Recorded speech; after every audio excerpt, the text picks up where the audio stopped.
नमस्कार मित्रो, मी Raju Dange, trainer, speaker and life coach. संवाद सत्रामध्ये आपल्या सगळ्यांचं हार्दिक स्वागत. आजचा आपला मुख्य विषय आहे भाषण कौशल्य, इफेक्टिव्ह पब्लिक स्पीकिंग. आपण आपल्या जीवनामध्ये विद्यार्थी दशेमध्येही बरेच भाषण ऐकली असतात, तारुण्यावस्थेमध्ये बरेच भाषण ऐकली असतात. प्रौढ झाल्यावर आपल्या व्यवसायाच्या ठिकाणी, नोकरीच्या ठिकाणी भाषणं, चांगल्या व्यक्तित्वांची, थोर नेत्यांची भाषणं आपण ऐकली असेल. तेव्हा आपल्या मनात एक प्रश्न उभा राहतो की या वक्त्याप्रमाणे मलाही जर बोलता आलं तर, मीही असा वक्ता झालो तर, असं कुठंतरी अंतर्मनामध्ये मनीषा असतं. आणि मित्र, तुम्हाला मी सांगतो की हा वक्ता प्रत्येक व्यक्तिमत्वामध्ये दडलेला असतो. फक्त गरज आहे त्याला योग्य मार्गदर्शनाची, योग्य टिप्स मिळण्याची आणि त्या अनुषंगाने सराव करण्याची. बरेच जण म्हणतात वक्ता हा जन्मताच असतो. मी म्हणेल की हा जन्मताच नसतो, हा आपल्याला स्वतःमध्ये घडवावा लागतो आणि तो घडू शकतो.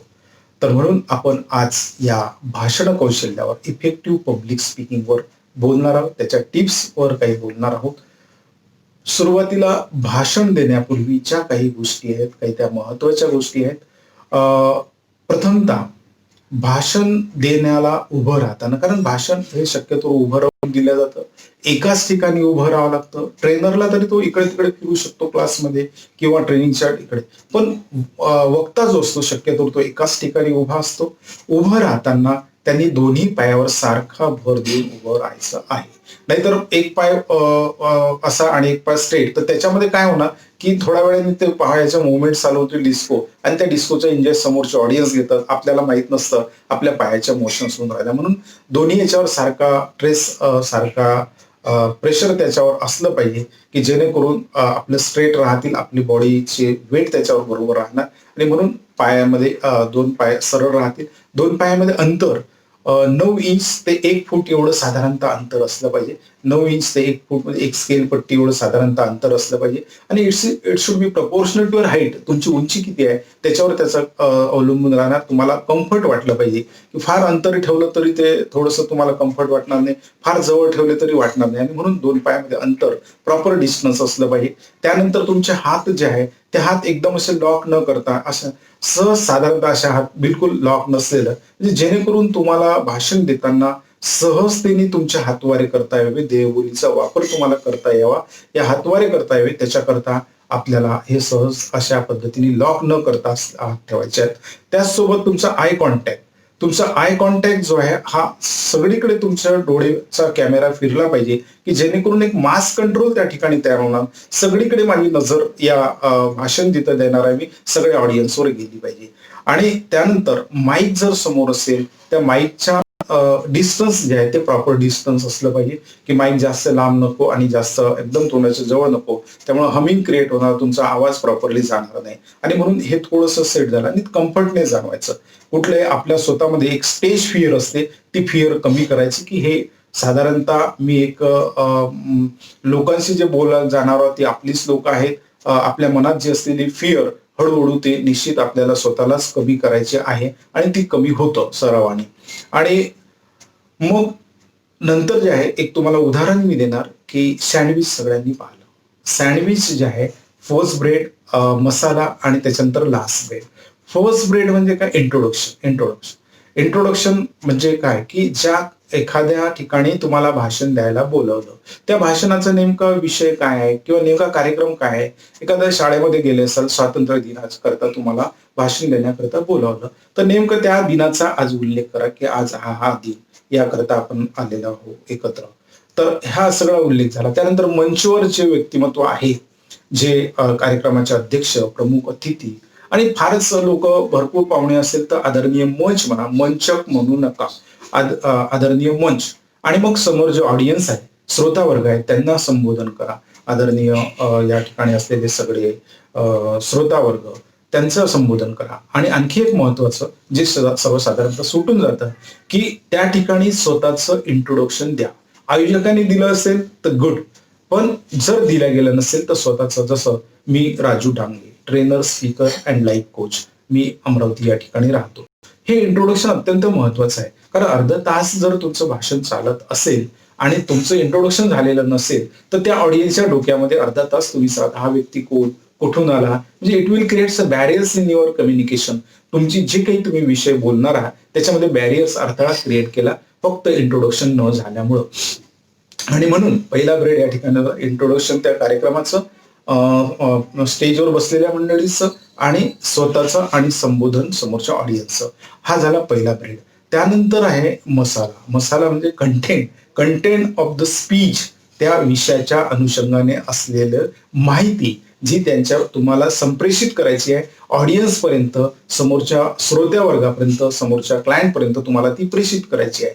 तर आपला जो विषय आहे त्या आपल्या विषय मी नेमकं काय बोलणार आहोत, कशा करता बोलणार आहोत, माझा आजच्या बोलण्याचा उद्देश काय, हा प्रथमतः भाषण देणाऱ्याचा जो सेंडर आहे, प्रेषक जो आहे त्याच्या डोक्यामध्ये क्लिअर असला पाहिजे. भाषणाचा उद्देश त्याला क्लिअर असाल तर त्याच्या अनुषंगाने तो निश्चितपणे बोलू शकतो. आणि म्हणून त्या भाषणाचा उद्देश हा क्लिअर जर असेल. आता माहिती देताना भरपूर माहिती असते, प्रत्येक विषयाची खूप सारी माहिती असते, पण अर्ध्या एक तासामध्ये ज्या भाषणाच्या काळामध्ये संपूर्ण माहिती देता येणार नाही.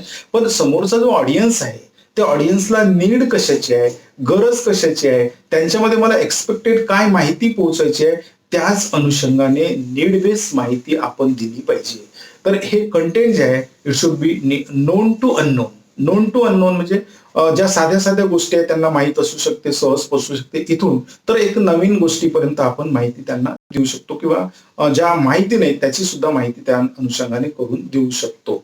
आणि लास्ट ब्रेड जो आहे तो लास्ट ब्रेड म्हणजे कन्क्लुडिंग ऑफ द स्पीच. तुमच्या भाषणाचं जनरली हा पार्ट होत नाही, हा सोडून दिला जातो, भाषण देतो बरोबर आणि मग निघून जातो. पण भाषण कन्क्लुडिंग ऑफ द स्पीच या ठिकाणी जे काही जे ठळक बाबी त्यांच्यापर्यंत रुजवायच्या असेल, जे हॅमरिंग करायचे त्या 2-3 बाबी रिपीट करा. आणि त्यांच्यामध्ये तुम्ही जे एक्सपेक्टेड घरी गेल्यावर त्यांच्यामध्ये हा बदल व्हावा किंवा तुम्ही जे सांगितलं ते इम्प्लिमेंट व्हावं याच्याकरता काही आव्हानही तुम्हाला सोडावं लागेल. जे मी माहिती या ठिकाणी सांगितली ती तुम्ही सकारात्मकपणे घेतलेली असेल आणि हे जीवनामध्ये निश्चितपणे वापरणार याची मला खात्री आहे असं पॉझिटिव्हली त्यांना सांगा. एक आव्हान, एक चॅलेंजेस सोडतील आणि तुमच्या भाषणाची फलनिष्पत्ती चांगली होईल आणि त्यांच्यामध्येही कुठेतरी चेंजेस व्हायला लागेल. आणि म्हणून आणि यासोबत कन्क्लुडिंग मध्ये तुम्ही आभार व्यक्त केले पाहिजे, धन्यवाद दिले पाहिजे ज्या आयोजकांनी तुम्हाला बोलावलं, ज्यांनी ऑडियन्सनी तुम्हाला एवढा मोठा वेळ दिला आणि मोठ्या मनाने त्यांनी ऐकलं. हा जो वेळ आहे त्याच्याबद्दल त्यांचे धन्यवाद देणं हा सुद्धा एक एटिकेट्स म्हटल्यापेक्षा एक थोडंसं त्या टप्प्यामध्ये हा एक महत्वाचा मुद्दा आहे की कन्क्लुडिंग ऑफ द स्पीच करताना या पद्धतीने गेलं तर खऱ्या अर्थाने ते भाषण होईल. इंट्रोडक्शन, कंटेंट जी माहिती द्यायची आहे आणि कन्क्लुडिंग. आता कंटेंट विषयी मी तुम्हाला काही टिप्स सांगणार आहे. बोलताना विषयाच्या अनुषंगाने तर बोलायचंच आहे. भाषण लांब असेल तर ऑडियन्स पकड राहण्याकरता आपल्याला मध्यंतरी काही विनोदही तुम्ही टाकू शकता. त्याचसोबत आपल्याला त्या विषयाच्या अनुषंगाने काही पोस्टर, चित्रस्वरूप वापरायचं असेल तर भाषणाच्या दरम्यान तेही वापरता येतं, कारण a single picture can say a thousands of word. आणि म्हणून यावेळेस मोठं जर असेल एखादा तर छोट्या प्रमाणाच्या सभेमध्ये, छोट्या प्रमाणाच्या भाषणामध्ये हे सुद्धा आपल्याला वापरता येईल. आजकाल मोठमोठ्या महासभामध्ये प्रोजेक्टरचा सुद्धा वापर होतो, ते सुद्धा तुम्ही वापरू शकता अधिक प्रभावीपणा येण्याकरता किंवा अधिक इन्फॉर्मेशन थेरॉटिकल देण्यापेक्षा पिक्टोरियल फॉर्म मध्ये सुद्धा तुम्ही देऊ शकता. या पद्धती तुमचं जे व्हॉइस मॉड्युलेशन जे आहे, आवाजाचे चढ उतार हे अत्यंत महत्वाचे आहेत. महत्वाचे म्हणजे आवाज जर महत्वाचा मुद्दा असेल, जो हॅमरिंग तुम्हाला करायचा तो अत्यंत हाय टोन मध्ये गेला पाहिजे. जो कमी महत्वाचा आहे तो लो टोन मध्ये गेला पाहिजे. हॉरिझॉन्टल लॅटरल टोन मध्ये नसावं, कारण लॅटरल टोन मध्ये नेमकं महत्वाचं काय, कमी महत्वाचं काय हे कळणार नाही. आणि म्हणून आपलं आवाजाचे चढ उतार हे अत्यंत महत्वाचं आहे. तुमच्या बोलण्यामध्ये अगदी क्लॅरिटी, सुस्पष्टता पाहिजे, अर्थपूर्ण पाहिजे, कम्प्लीट ते वाक्य तुमचे असायला पाहिजे. आणि हे जर असेल आणि तुमची भाषा जी आहे ती भाषा साधी, सोपी, सरळ आणि समोरच्याला समजेल अशी भाषा असली पाहिजे. ज्या ऑडियन्सशी तुम्ही संवाद साधणार आहात त्या ऑडियन्सची पहिले थोडीशी इन्फॉर्मेशन तुमच्याकडे असली पाहिजे की ते कुठल्या धर्माचे आहेत, कुठल्या साधारणतः जिओग्राफिकल एरियाचे आहेत, तिथल्या रूढी परंपरा काय आहे. अदरवाईज काय होणार, त्याचं बेसिक स्टेटस जर तुम्हाला माहित नसेल आणि त्याच्या विरोधी तुम्ही बोलले तर तुम्ही कितीही चांगलं बोलले तरी ते ऐकणार नाही. It will create a barriers in communication. तुमचं भाषण हे परिणामकारक होणार नाही आणि म्हणून त्यांच्या अनुषंगाने त्यांची जर इन्फॉर्मेशन तिथली असेल तर काही चांगल्या पॉझिटिव्हली कौतुकास्पद गोष्टी किंवा त्यांच्या करण्याचा तुम्ही निश्चितपणे त्यांच्या अप्रिशिएट करू शकता, त्यांच्या एरियातल्या चांगल्या काही गोष्टी. आणि म्हणून त्यांच्या एरियातल्या आणि त्यांच्या स्वतःविषयीच्या बाबी जर आपल्याला माहित असल्या तर अधिक चांगलं. आणि या पद्धतीने आपलं आय कॉन्टॅक्ट तर मध्ये मध्ये राहणारच. भाषण देताना आय कॉन्टॅक्ट हा सगळीकडे आपला असला पाहिजे. यालाच उदाहरण अधिक प्रभावीपणा येण्याकरता उदाहरणाची सांगड आपण दिली पाहिजे. काही ज्वलंत उदाहरण जे असतील तर त्या उदाहरणाचं पुरावे समोर देऊ शकता तुम्ही. स्वतःचे काही अनुभव असेल तर ते अनुभव त्या भाषणामध्ये प्रतिपादित करू शकता. हे जर केलं तर एक त्या भाषणामध्ये जिवंतपणा येणार. ते भाषण त्यांच्यापर्यंत हेड टू हेड पेक्षा हार्ट टू हार्ट, खरं हृदयापर्यंत पोहोचायला लागणार आणि एक चांगला वक्ता म्हणून तुमची आयडेंटिटी त्या ठिकाणी क्रिएट होणार. एक चांगला प्रेषक ज्या म्हणून तुमची आयडेंटिटी निश्चितपणे क्रिएट होणार. आणि हेच इफेक्टिव्ह पब्लिक स्पीकिंगचं गमक आहे.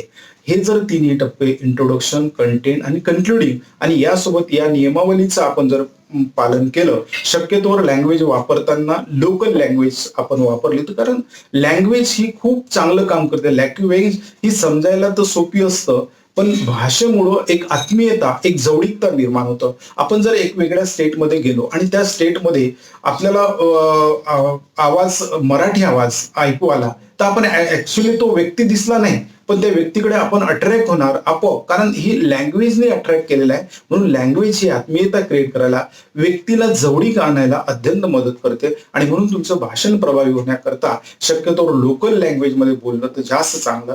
आणि म्हणून एवढे जे टप्पे आहेत, एवढे ज्या टिप्स आहेत, ह्या जर आपण फॉलो केल्या, तुम्ही नवीन असाल तर नवीन विषयावर बोलताना थोडी पूर्वतयारी तुम्हाला करावं लागेल. आणि पूर्वतयारी जर केली की आपल्या ऑडियन्सला नेमकं काय द्यायचं आहे ते जर तुमचं क्लिअर असेल तर निश्चितपणे तुमचं बोलणं प्रभावी होऊ शकतं. आणि नवीन व्यक्तींनी खूप बोलायचा प्रयत्न करू नये.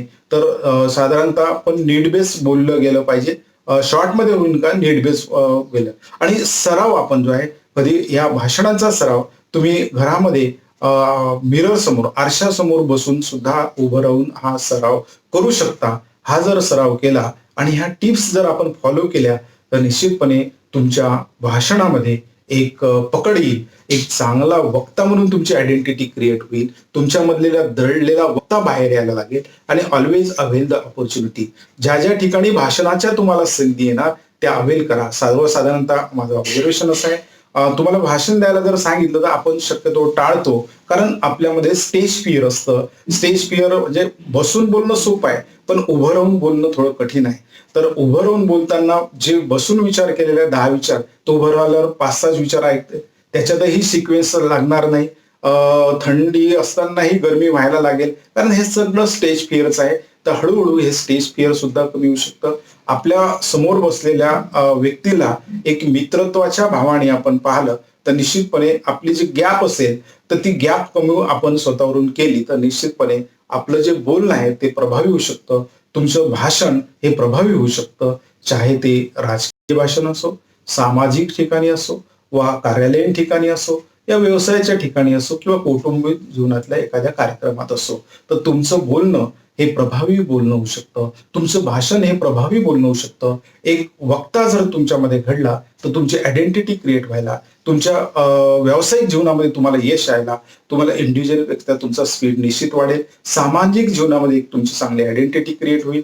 शासकीयमध्ये तुमची एक चांगली आयडेंटिटी क्रिएट झाली, कारण आपला विषय समोरच्यापर्यंत एक वक्ता ज्या पद्धतीने पोहोचू शकतो, सर्वसामान्य व्यक्ती ते पोहोचू शकत नाही. आणि म्हणून आपल्या व्यक्तिमत्वामध्ये जो दडलेला वक्ता आहे तो बाहेर काढायचा आहे आणि निश्चितपणे तो बाहेर येऊ शकतो. निश्चितपणे तुमच्यामध्ये वक्त्याचं दर्शन होऊ शकतं. तुम्ही एक चांगले इफेक्टिव्ह पब्लिक स्पीकर होऊ शकता. फक्त ह्या टिप्स फॉलो करायच्या आहे आणि यासोबत सरावाने आणखी त्याच्यामध्ये निखार येणार आहे. हा सराव तुम्ही सातत्याने करत राहा. प्रत्येकाला वक्ता होण्याकरता मी हार्दिक शुभेच्छा देतो. थांबतो. भेटूया नवीन व्हिडिओसह. थँक्यू.